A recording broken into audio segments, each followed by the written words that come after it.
Hey guys, it's Alex with Growing Goodings, and here today we're going to do a Q&A. It's Talk to Me Tuesday, and here is Claire.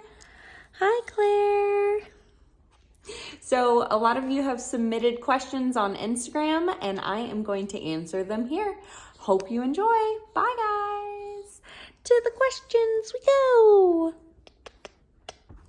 Okay, so the first question I got was, are there differences in raising girls versus boys? And I would 100% say there is. And I will preface this by saying, when I first had 4 girls, I honestly did not believe that there was a difference in how I would raise them or how they would behave or act in a family. I just figured it would be very similar, and I couldn't have been more wrong. My boys are almost 3. They'll be 3 next month.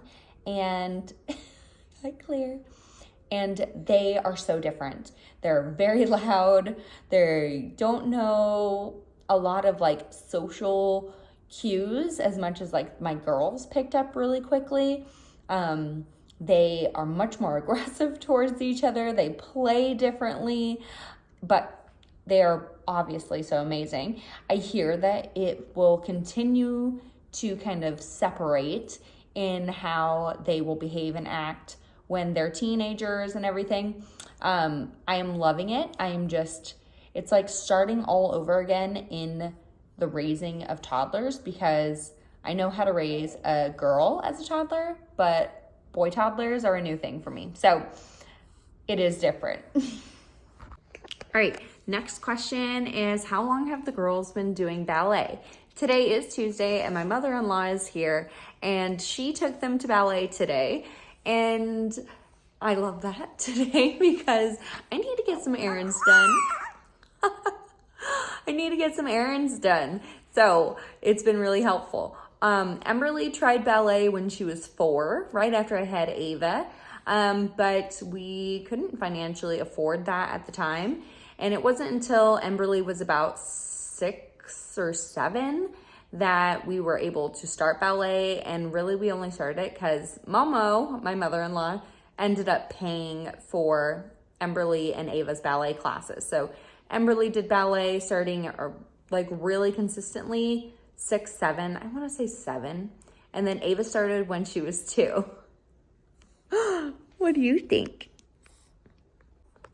Okay, next question is kind of like a multiple questions, and it's about how many kids we have, how many kids do we want, and did Matt ever not want kids or want to be done? So I'm gonna start with the easy part, which is none of them. So a little background, Matt never wanted any kids at all. So then we got married and we had Emmy, and he said, okay, we can have like 1 together. And then we went through infertility and eventually had Ava. And Ava, love Ava, but she was like a really perfect baby, and she nursed and just was like my little koala baby. So Matt didn't really do anything baby-wise with Ava. He was fine eventually trying again, just because Ava was really great and Matt didn't really have to be hands-on with Ava. And then we went through even more infertility, and we ended up doing IVF. Did IVF, and that was when Matt had to like actually help me because Hannah and Heidi would not nurse, and they had a whole bunch of issues. And yeah, and so he was really hands-on, and that's where he like took over night feeds, and I would pump exclusively. And so our whole like dynamic of having kids kind of changed. And if you don't know the story, there's drama in the IVF story. And then we lost Porter. And Matt really wanted to be done at that, but then God gave us the boys. So, and another set of twins, again, exclusively pumped because they could not nurse. And that really helped a lot with the boys. And that was like a lot. It was a lot on all of us because 2 babies at once and then having 4 babies under 2 is pretty insane too. Yeah. So, and then Matt was done all in between those times, right? And God obviously had other plans, and we conceived Theo and Nora, and that was rough because we lost them. And then Matt was still done, but then Matt changed his mind, and we tried again, and we got pregnant with Grace, and then we lost Grace. And then it turned into like maybe one day we'd have another baby, and then God gave us Claire. And Matt's pretty done now. I've always been waiting for the feeling of being done. And I don't personally feel that, but this is all up to the Lord. I really pray that God will lead Matt and I in how to proceed with our children if we have more. If you know our IVF story, there is a bit of a twist in that, but I'm not going to go into detail on this Q&A, so I'll have to do a new video on that. All right, the next one has to do with our tattoos, my tattoos, and wearing skirts and dresses and having judgment from Christians. So honestly, the only place that I get judgment from Christians is social media. It's a very interesting concept that in person, other Christians are not super judgmental because they know that they could definitely be rebuked for that. I know you're done. So I only handle it online, and honestly, when people do throw a fit over it, I tell them like how people are different at different times in their life, and they're always being sanctified and changed. So I just run with that. No real good answer if they're doing that to you in person. If they're doing it to you online, I would say ignore them and move on. All right, the next question is about miscarriage. First, I want to start with saying I am so sorry for your loss. Any loss at any stage is absolutely heartbreaking and terrible. The question is, how do you try again? And I will say this,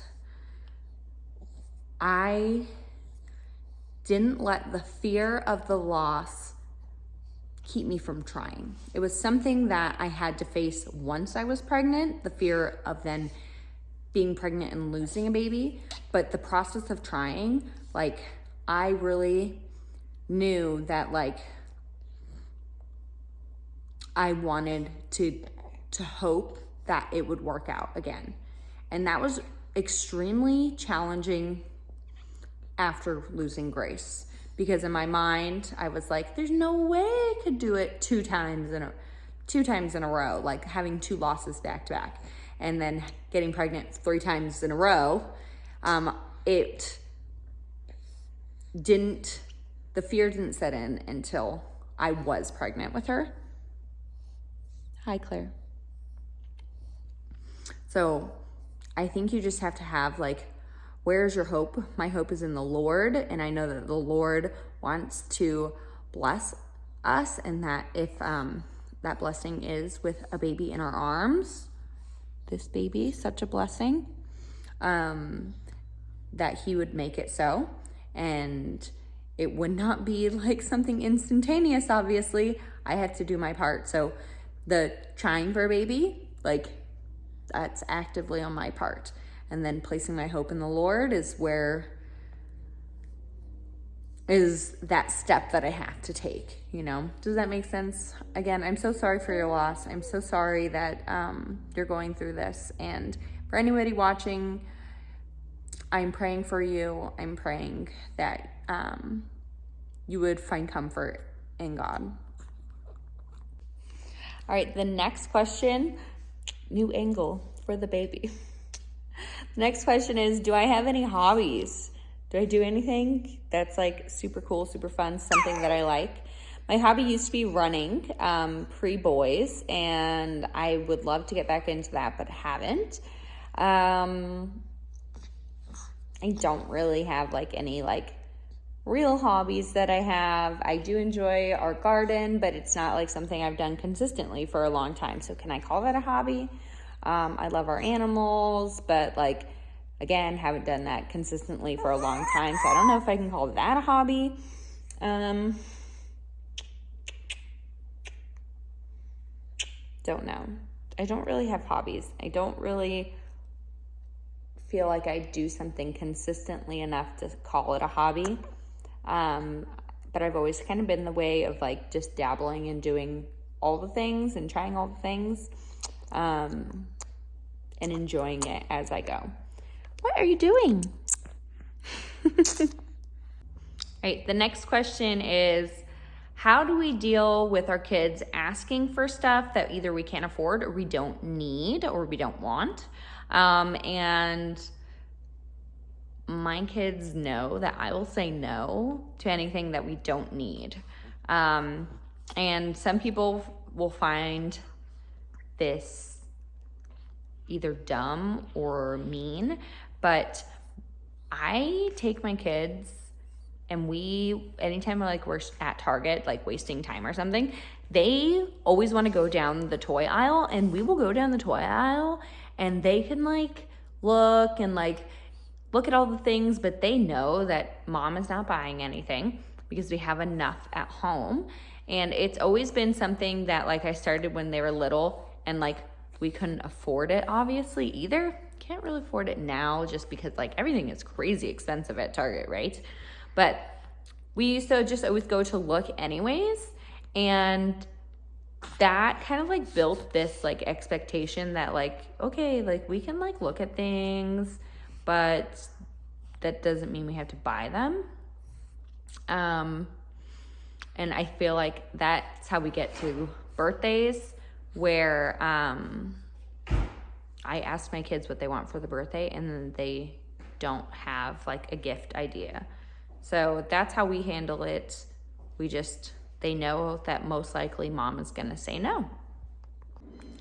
All right, so I put Claire down for a nap, and I'm going to answer another question, which is, how do we handle when our kids get sick? So with 7 kids, it's inevitable that someone's going to get sick, and then they are going to share the sickness with literally everybody in the house. So how do we handle it? I used to not let them be around each other, to try to isolate it, and that only worked when there were like 4 kids, and now I don't even care. So if they're going to get sick, everybody is just there in the same room doing the same thing.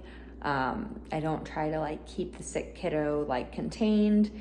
If they're gonna get sick, they're gonna get sick. It will happen. I have found it's best to just let it all hit at once versus trying to isolate it, because then you end up sick for like weeks and weeks and weeks because you keep them healthy for so long, but then the other kiddo is still contagious like on day 4, and so then the next kiddo gets sick on day 4 but doesn't like show symptoms until like day 6, and like all these things. So it's best to just get it out of the way. And then on sick days, what we do is we do a movie day. That's what we do. Sick kid is posted up on the couch over there. I put a waterproof bed sheet on the couch so that if there's puking, it's easy to clean up, and it's waterproof. And then we chill out on the couch, because I have found that kids will not rest. They think they don't need rest even when they're sick, and that is not true. So it's movie day. It's a wash of a day, but I'd rather do that now to get them better faster. So that's how we handle sick days. All right, guys, that's it for the Q&A today. I hope you enjoyed these 8 questions about me, Alex Gooding. You can follow me along here on YouTube. Go ahead and like and subscribe. And if you're not already following me on Instagram, go ahead and go to the link here in the description. You can find me at Growing Goodings. All right, bye, guys.